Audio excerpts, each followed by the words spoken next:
Tamil channel பார்வையாளர்களுக்கு வணக்கம். தமிழகத்தில் நாகப்பட்டினம் வேதாரண்யம் இடையே கடந்த நவம்பர் மாதம் 16ஆம் தேதி கஜா புயல் கரையை கடந்தது.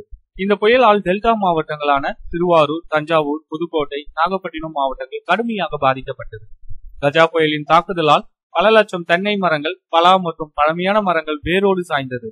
வாழை, கரும்பு, நெல் உள்ளிட்ட பயிர்களும் நாசமானது. 1 லட்சத்துக்கும் மேற்பட்ட மின் கம்பங்கள் சாய்ந்தது. மேலும் மின்மாற்றிகள், துணை மின் நிலையங்களிலும் பெரும் சேதம் ஏற்பட்டது. ஆயிரக்கணக்கான மக்கள் தங்கள் வீடு உடைமைகளை இழந்து முகாம்களில் தங்கியுள்ளனர். இதனைத் தொடர்ந்து நிவாரணப் பணிகள் போர்க்கால அடிப்படையில் மேற்கொள்ளப்பட்டு வருகிறது. இதற்காக மத்திய அரசிடம் இருந்து ரூபாய் 15,000 கோடி தமிழக அரசு சார்பில் நிதி உதவி கேட்கப்பட்டு உள்ளது. இதனைத் தொடர்ந்து டேனியல் ரிச்சர்ட் தலைமையிலான மத்திய குழு 3 நாட்கள் புயல் பாதித்த பகுதிகளில் ஆய்வு மேற்கொண்டு அறிக்கை தயார் செய்து டெல்லி சென்றது.